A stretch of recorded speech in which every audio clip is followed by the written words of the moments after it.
Good evening, everybody. Sam Garcia, architect from McAllen. I didn't get a chance to record my video today at home, at the office, so I'm doing it from the house this evening. That's the different setting here. And I'm going to do this one more off the top of my head. The previous videos that I've done, I've kind of had notes off to the side of the screen, which I've been referring to.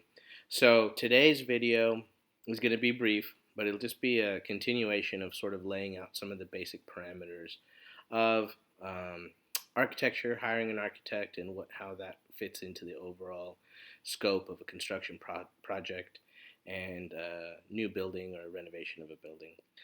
One of the things that I often get asked, or is a common thing that you'll hear as an architect. The general public might say, might ask a question like, "Oh, so you do plans?" or "How much do you charge for plans?" or "How long does it take you to do plans?" And by plans, they're referring to drawings. They're referring to a set of drawings of. Also, sometimes people call them blueprints, which is kind of an old school term, but something that people know. And a lot of times they think that what an architect does, or that the ultimate output of an architect's work, are the plans, right? And even internally amongst ourselves, a lot of times we are working on the plans for a project, we are working on the drawings, and that is, without question, a huge part of the work that we do. But I think it's important and might be interesting to sort of step back from that and realize that the plans themselves are really the output of the actual work that we do. The actual work that we do is we provide a professional service, and that professional service is for the design of buildings, right? A design, encompasses many things. It can encompass the actual layout of a building, the sort of physical characteristics of what it looks like, what materials it has, how it's built, where it's built, everything from A to Z of how a building is put together, from the most obvious and um, very apparent things, like from how tall it is, how many doors and windows it has, what color it is, what type of roof it has, to things that are not not obvious at all and that are never seen.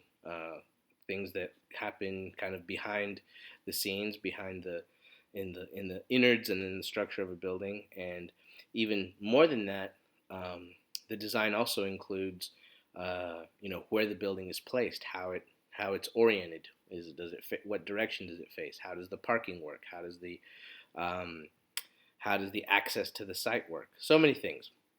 But the point that I'm making is that the plans are really the instrument of the service that we provide. The plans are just the output of the service that we're actually providing.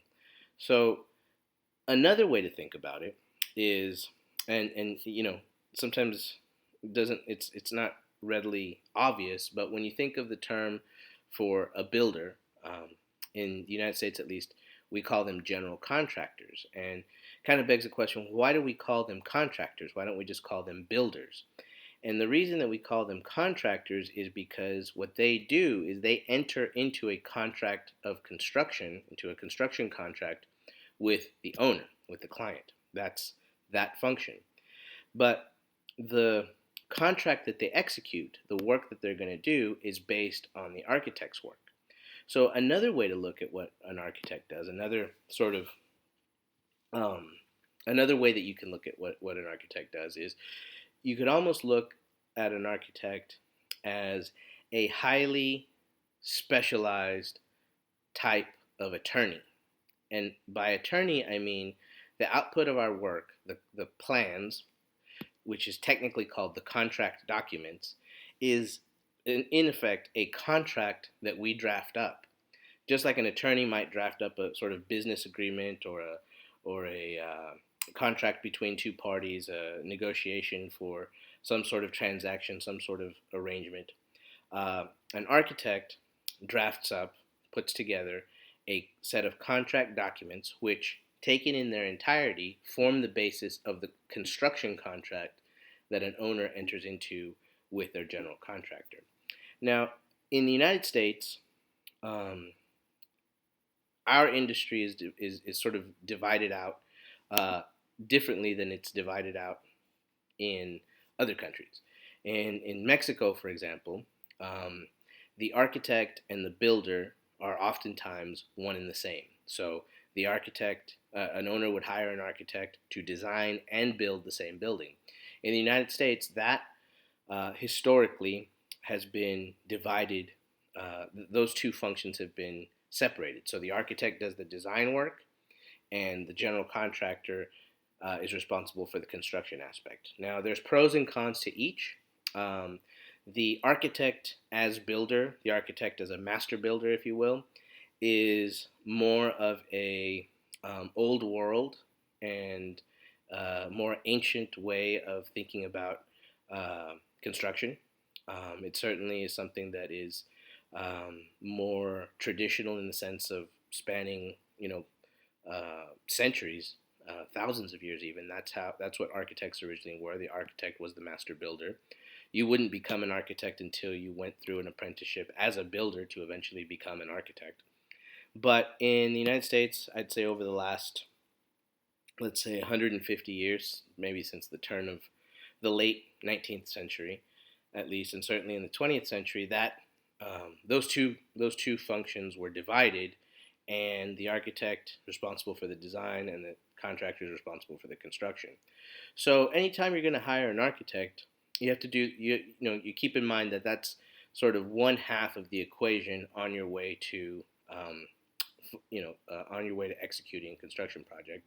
And another thing to look at is to think about is that really what an architect is doing as they're providing a service to you. The output that we would see on a daily, at the end of it is a set of plans, but that is really the outcome of the service that the architect actually provides. So, sometimes I'll get a phone call and or somebody, an inquiry into the office, and they say, well, how much do you charge for plans? Or do you do plans? And when I receive those types of calls, it's a chance.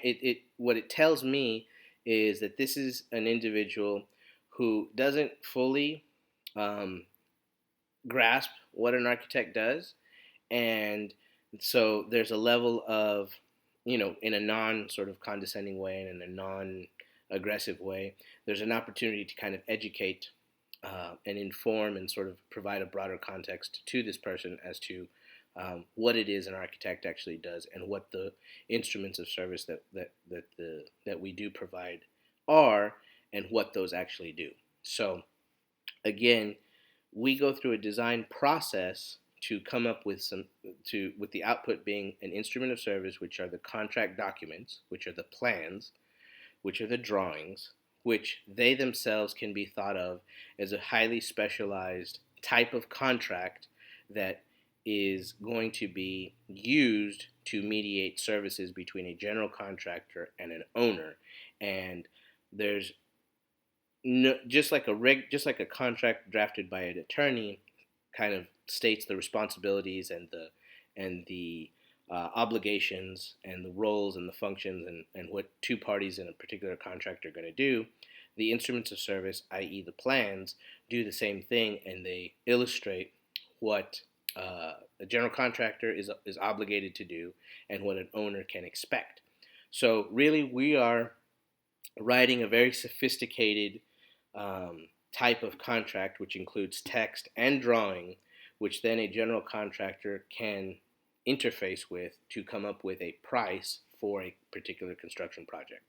And within those plans, within the plans that we do, there are all sorts of other provisions that have to do with time, with materials, with quality of work, with particular systems that have to be used, with particular quality standards that have to be adhered to, on and on and on, which are many of the hidden things that go beyond the actual physical layout and the physical material aspect of a project.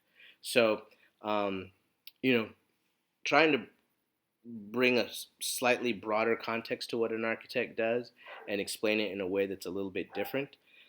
So that's going to be it for today. I hope I brought clarity and not additional confusion. But anyway, we'll talk to you guys later.